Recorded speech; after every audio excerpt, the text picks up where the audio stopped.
എല്ലാവർക്കും നമസ്കാരം. എൻ്റെ പേര് SC പിള്ളൈ. ഞാൻ 1942 ജനിച്ചു. 7 വർഷം ഞാൻ ഗൾഫിലും ആഫ്രിക്കയിലും ഒക്കെ ആയിരുന്നു. 1988 ഞാൻ രുക്മിണിക്കൊരു പാവക്കുട്ടി എന്ന് പറയുന്ന നമ്മുടെ കവിയത്രി മാധവിക്കുട്ടിയുടെ സ്വന്തം കഥയെ ഞാൻ സിനിമയാക്കി. അതിന് എന്നെ സഹായിച്ച ഡയറക്ടർ KP കുമാരൻ, അദ്ദേഹമായിരുന്നു അത് സംവിധാനം ചെയ്തത്. അതിൽ തെന്നിന്ത്യയിലെ ബേബി അഞ്ചു, അന്നവർക്ക് 12 വയസ്സായിരുന്നു, അവളെ ഞാനതിൽ അഭിനയിപ്പിച്ചു ഹീറോയിനായിട്ട്. അവൾക്കതിൽ അവാർഡ് കിട്ടി. അതോടൊപ്പം രുക്മിണിക്കും നാഷണൽ അവാർഡ് ഡോക്ടർ വെങ്കട്ടരാമൻ പ്രസിഡന്റായിരുന്ന സമയത്ത് 1989 അവാർഡ് കിട്ടി.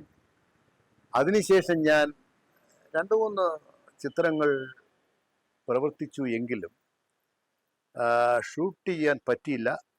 ബട്ട് നെക്സ്റ്റ് എൻ്റെ ഫിലിം പാസഞ്ചറാണ്.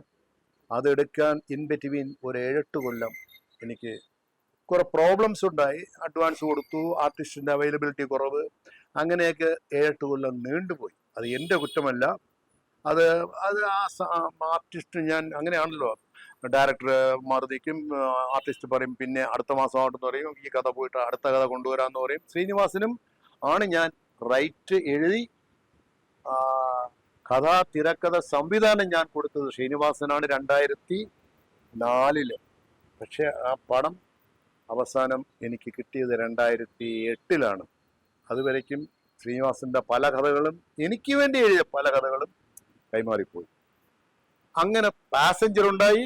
ശ്രീനിവാസനെ രഞ്ജിത് ശങ്കർ എന്ന് പറയുന്ന പുതിയ സംവിധായകൻ ശ്രീനിവാസനെ കാണുകയും ശ്രീനിവാസൻ ആ കഥ കൊള്ളാമെന്ന് മനസ്സിലാക്കി വേണ്ട മാറ്റങ്ങൾ വരുത്തി നമുക്ക് ചെയ്യാമെന്ന് എന്നെ വിളിച്ച് സംസാരിച്ചു. അങ്ങനെയാണ് പാസഞ്ചറിന്റെ തുടക്കം. ആ പാസഞ്ചർ ഹിറ്റായി. അതിൽ അഭിനയിച്ചത് ദിലീപ്, ശ്രീനിവാസൻ, മമത മോഹൻദാസ്, ജഗദീഷ് ശിവകുമാർ, നെടുമുടി വേണു, നല്ല നല്ല താരങ്ങളായിരുന്നു. അതിന്റെ ക്രെഡിറ്റ് പോകുന്ന cameraman P. Sukumar. Yes done very well. അങ്ങനെ ആ പടം വിജയിച്ചു. അതിൽ എനിക്ക് വളരെ സന്തോഷമുണ്ട്. അത് റിലീസ് ചെയ്ത് സെൻട്രൽ പിക്ചേഴ്സ് കോട്ടയം. പിന്നെ ഞാൻ 3-4 പടത്തിന് വർക്ക് ചെയ്തു. ഈവൻ ദൃശ്യം പോലും അന്ന് മൈത്രി പോലീസ് എന്ന പേരിൽ കഥ കേട്ടവനാണ് ഞാൻ. പക്ഷെ അൺഫോർച്ചുനേറ്റ്ലി 2010-11 ഞാൻ കഥ കേട്ടു. പക്ഷെ അൺഫോർച്ചുനേറ്റ്ലി എനിക്കത് കൈവയ്ക്കാൻ പറ്റിയില്ല. അതിന് ചില സാങ്കേതിക കാരണങ്ങളുണ്ടായിരുന്നു. അത് അടുത്ത നിമിഷം കൈമാറുകയും വീണ്ടും അത് 3-4 വർഷം കഴിഞ്ഞിട്ട് മോഹൻലാൽ ചെയ്തു ദൃശ്യം എന്ന പേരിൽ. അത് വളരെ സക്സസ് ആയി. അതിലെനിക്ക് കുറച്ച് മനസ്സിന് വിഷമമുണ്ട്, സാരമില്ല. അതേമാതിരി ഒഴിമുറി ഞാനും നമ്മുടെ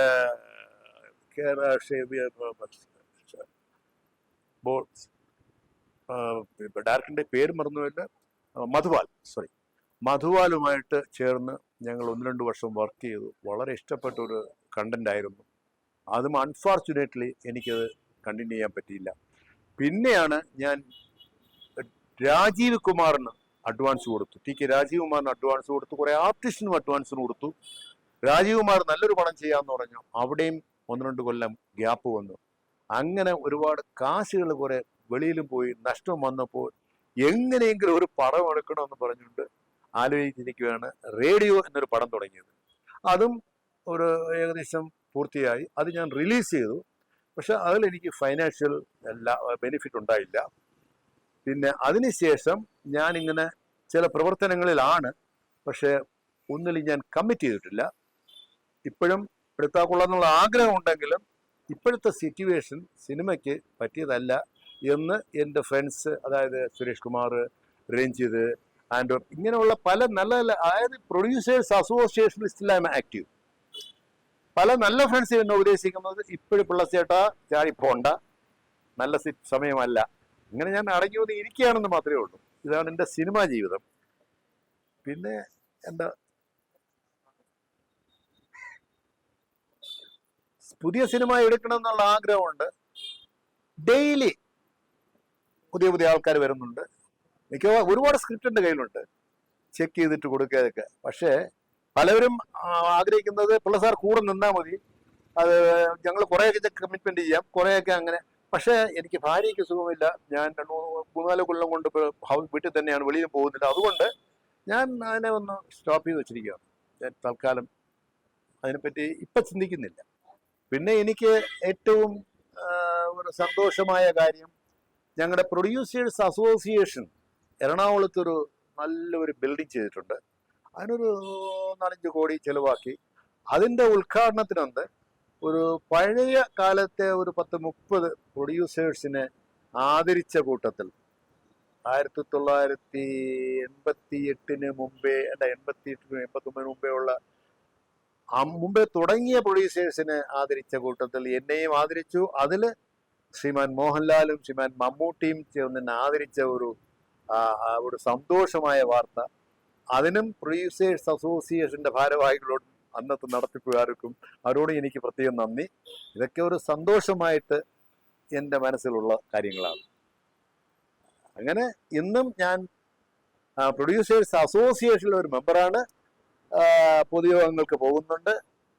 എല്ലാവരുമായിട്ടും നല്ല കൂട്ടുകെട്ടിലാണ്, എല്ലാവരുമായിട്ടും കോണ്ടാക്റ്റും ഉണ്ട്. എന്നെ എല്ലാവരും സന്തോഷത്തോടെ പിള്ള ചേട്ടാന്ന് വിളിക്കുന്നവരാണ്, എല്ലാവരും പിള്ള ചേട്ടാന്നാണ് വിളിക്കുന്നത്. അങ്ങനെ ഒരു സന്തോഷം. ഞങ്ങളുടെ കൂട്ടത്തിൽ ഇപ്പോൾ എനിക്ക് അരുമ മണി എൻ്റെ ഒരു ബ്രദറിനെ പോലെയാണ്, എന്നെക്കാളും മൂത്ത ആളാണ്. ഞങ്ങളെല്ലാം ഒരു സെയിം കമ്മ്യൂണിറ്റിയാണ്. PRR പിള്ള, ഞങ്ങളൊക്കെ എൻ്റെ ഒരു എൽഡർലി ബ്രദറിനെ പോലെയാണ്. പിന്നെ SC പിള്ള, ഞാനും. പിന്നെ ഇങ്ങനെ ഞങ്ങൾ ഒരു സമുദായക്കാരും കൂടെയാണ്. വളരെ സന്തോഷം തോന്നുന്നു. പക്ഷേ ഈ ഫീൽഡിലെ മറ്റുള്ള ആൾക്കാരെയൊക്കെ ഓർത്ത്. എനിവേ, ദൈവം എല്ലാവരെയും സഹായിക്കട്ടെ, എല്ലാവരും നന്നായിരിക്കണം. ഇത് മാത്രമേ എനിക്ക് അറിയൂ. Thank you.